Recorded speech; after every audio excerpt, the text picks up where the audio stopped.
गहराई है, अल्फाज में दम है, शायर का असासा तो महज जोर कलम है,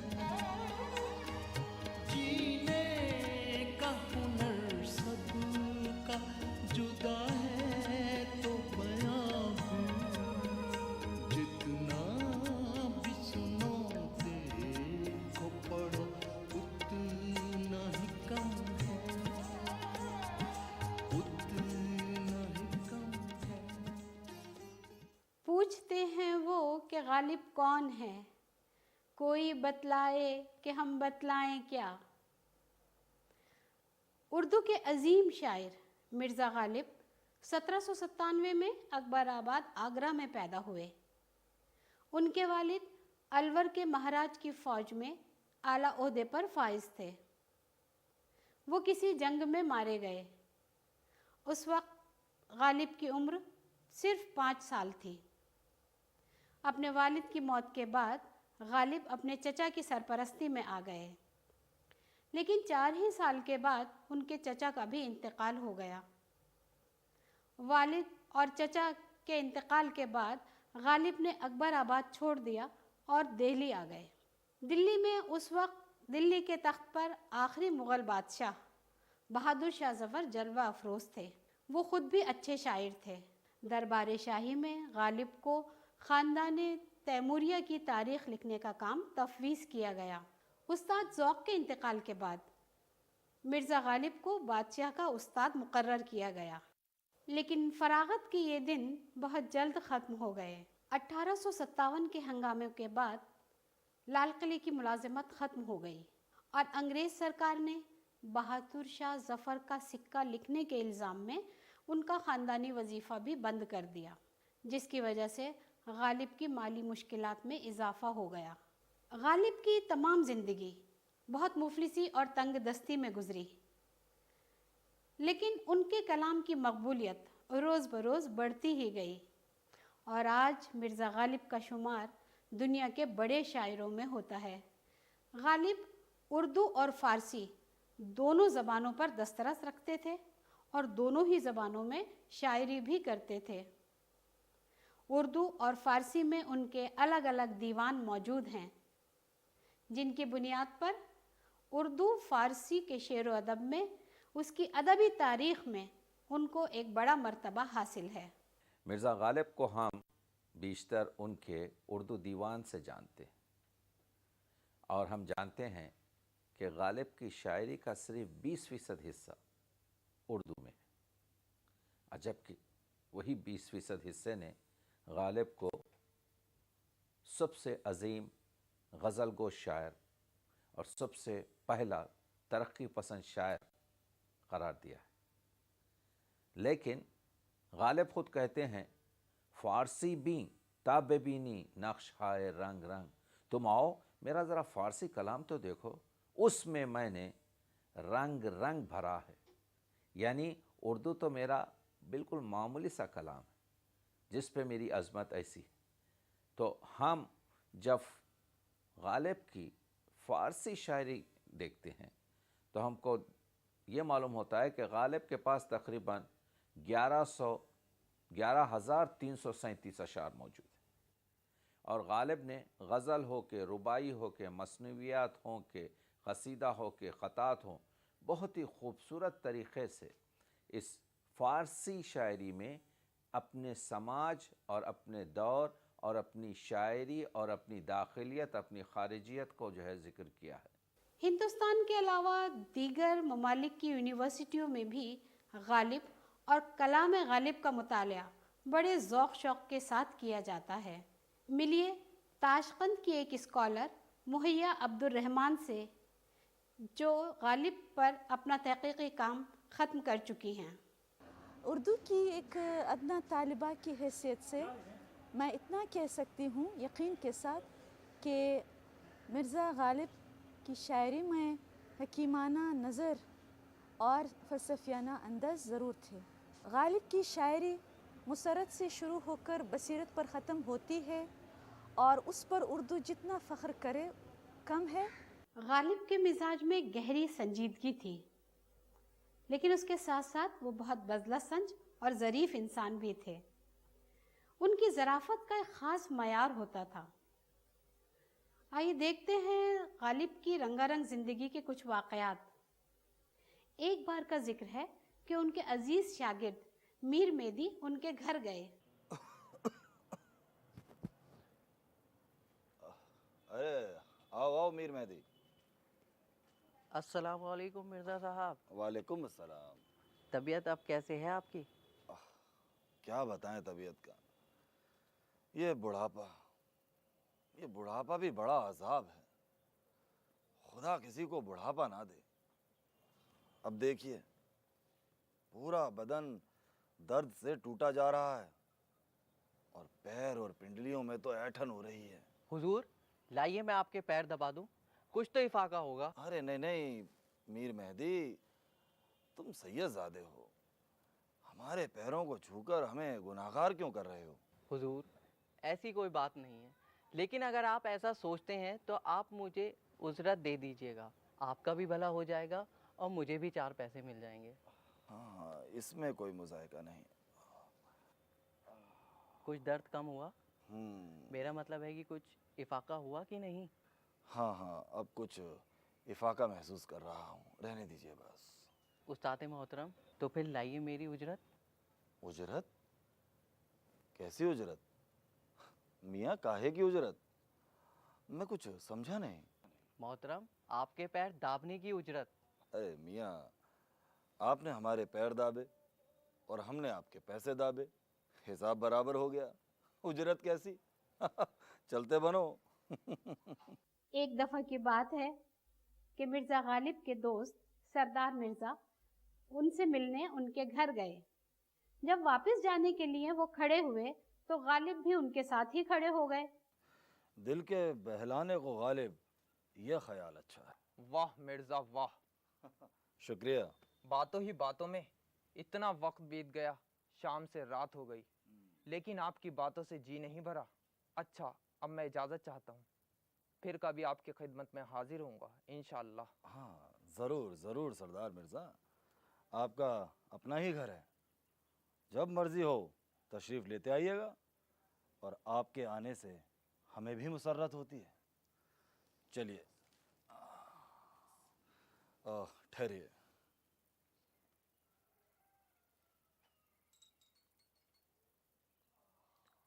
क़िबला काबा, आपने जहमत क्यों फरमाई?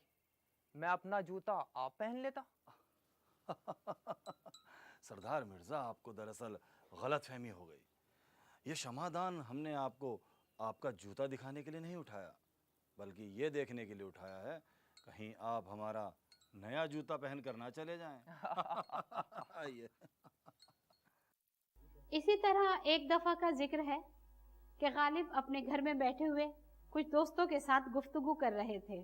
तो मियाँ, ज़िंदगी में कुछ कर दिखाने के लिए तालीम हासिल करना बहुत ज़रूरी है।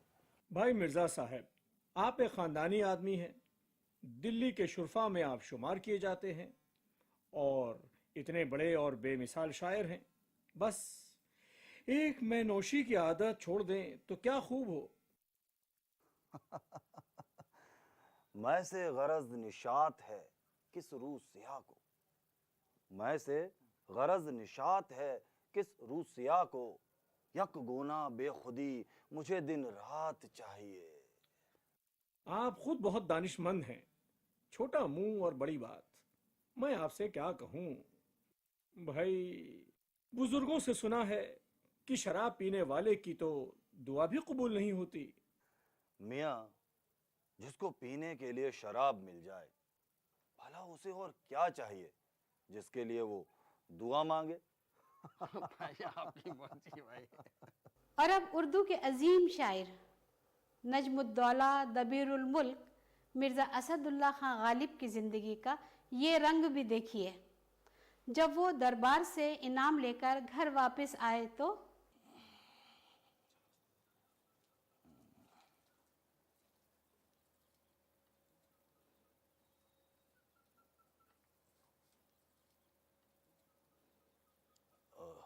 कल्याण, कल्याण, जी हुजूर। ये घर के बाहर शोर कैसा हो रहा है? हुजूर ऐसी कोई बात नहीं है। आज आपको दरबार से जो इनाम मिला है इसी वजह से कुछ चपरासी और जमादार वगैरह आए हुए हैं, ताकि आपके तरफ से कुछ इन्हें इनाम मिल जाए।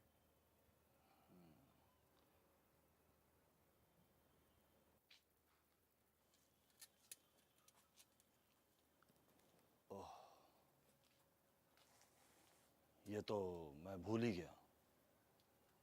अब ना कीसे में पैसा है और ना घर में रकम। इनको बख्शिश कैसे देंगे?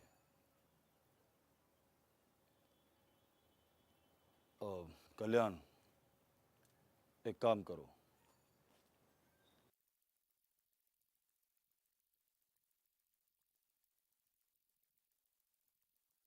इसे ले जाकर चांदनी चौक के लाला जी के यहाँ बेच आओ। उससे जो रकम मिलेगी उसे हम इन लोगों में बांट देंगे। जाओ। कल्याण, इधर से नहीं, पिछले दरवाजे से जाओ और खामोशी से जाना और खामोशी से आना, किसी को भी पता न लगने पाए।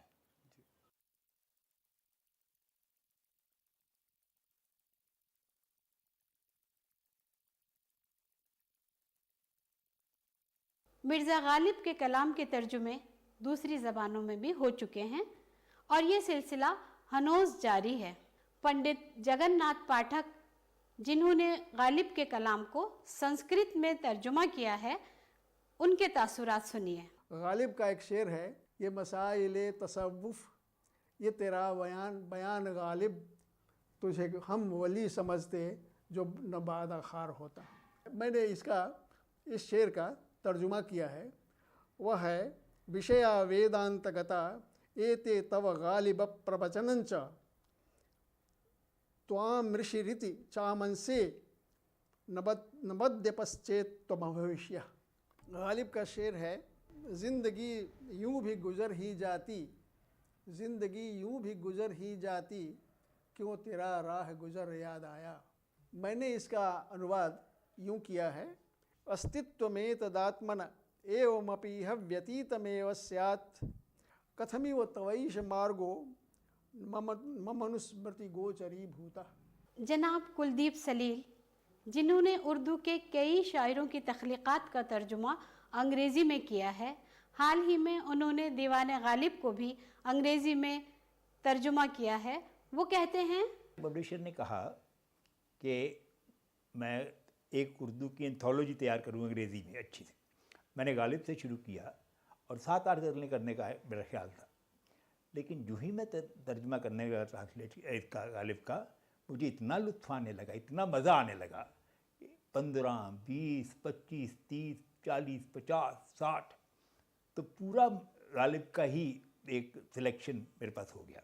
ज़िंदगी का कोई पहलू ऐसा नहीं है जिस पे गालिब ने शेर ना कहा हो। गालिब का शेर है, नगमा है गम को भी या दिल गनीमत जानिए, बेसदा हो जाएगा ये साज़े हस्ती एक दिन। Take it as a blessing O heart, even this song of sorrow, for the music of life may fall silent as early as tomorrow. हर चंद हो मुशाहिदाए हक की गुफ्तगू, बनती नहीं है बादा ओ सागर कहे बगैर। However much we may discourse on the true and divine, it will be incomplete unless we bring in the cup and wine. ज़िंदगी का कोई पहलू ऐसा नहीं जहाँ गालिब का शेर सादिक न बैठता। तो इस यही वजह है कि गालिब के जो शेर हैं हमारी ज़ुबान का हिस्सा हो गए हैं। अंग्रेज़ी में यही बात शेक्सपियर के लिए कही जा सकती है।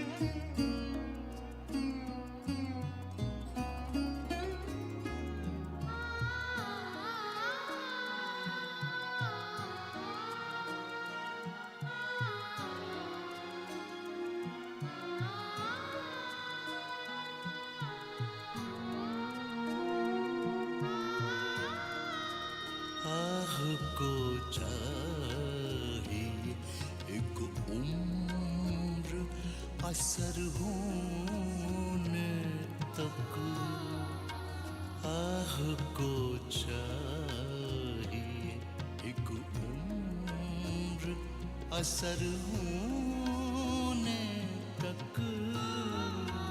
कौन जीता है तेरी जुल्फ के सर होने तक, कौन जीता है तेरी जुल्फ के सर होने तक।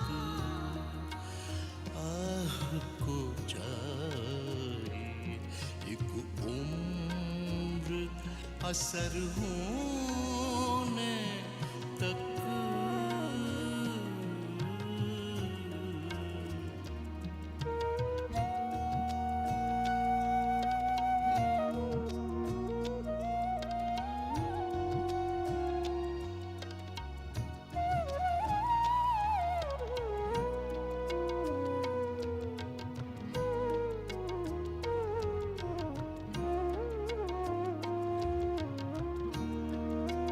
आशिकी सब्र तलब और तमन्ना बेताब, आशिकी सब्र तलब और तमन्ना बेताब, आशिकी सब्र तलब और तमन्ना बेताब।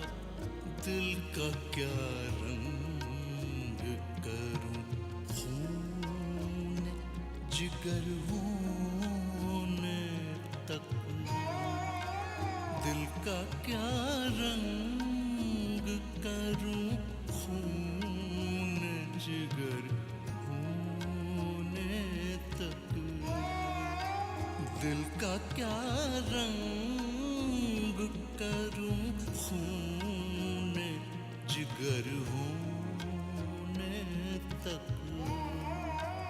आह को चाहिए एक उम्र असर होने तक।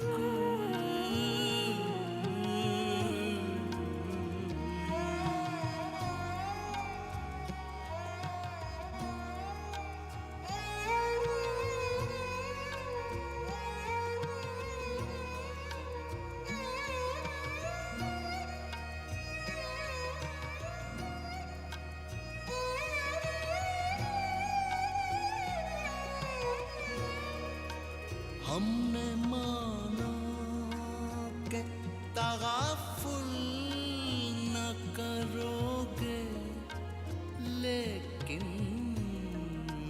हमने माना माना माना माना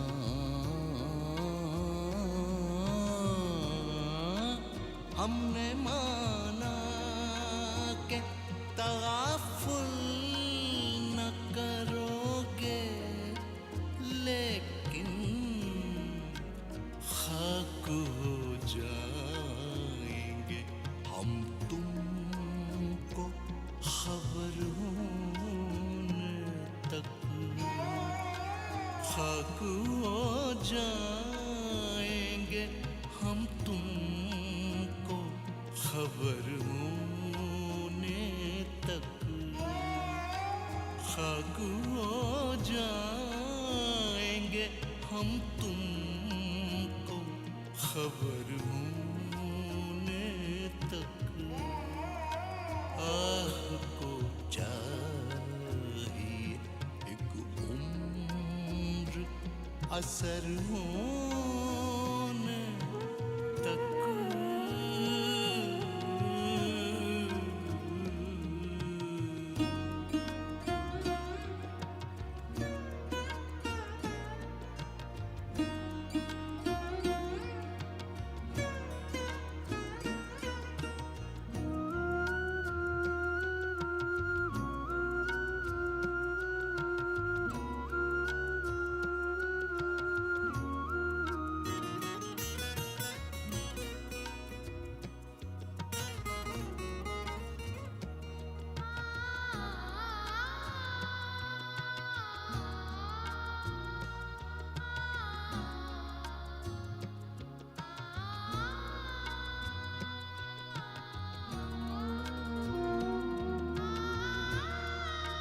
गम में हस्ती का असद किस से हो जुज़ मर्ग इलाज, गम में हस्ती का असद किस से हो जुज़ मर्ग इलाज, इलाज गम में हस्ती का असद किस से हो जुज़ मर्ग इलाज, शम्मा हर रंग में जलती है सहर होने तक, शम्मा हर रंग में जलती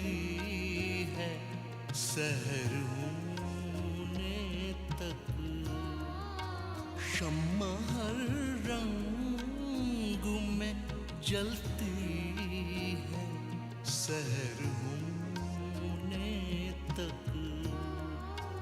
शम्मा हर रंग में जलती है सहर होने तक, शम्मा हर रंग में जलती है सहर होने तक।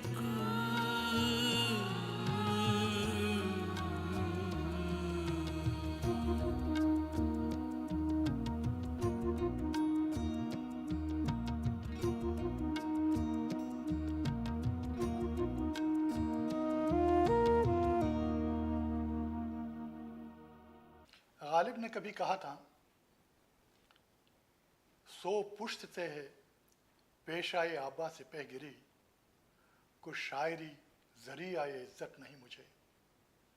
आज अगर हम सोचें तो ये बात गलत लगती है, हालांकि किसी लम्हा ख़ास में ये बात सही भी हो सकती थी।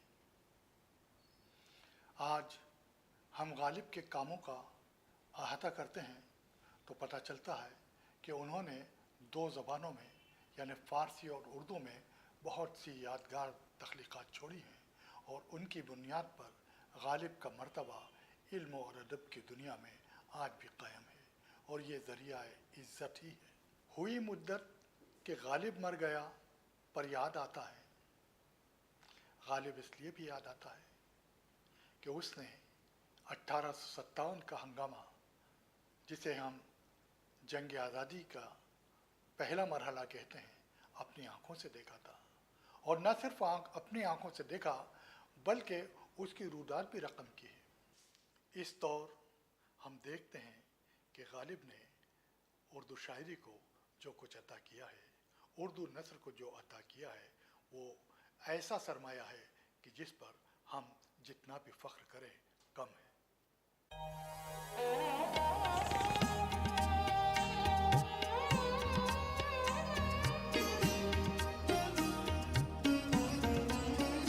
जज्बात में गहराई, अल्फाज में दम है, अल्फाज में दम है, शायर का असासा तुम है, जोर कलम है, जोर कलम है।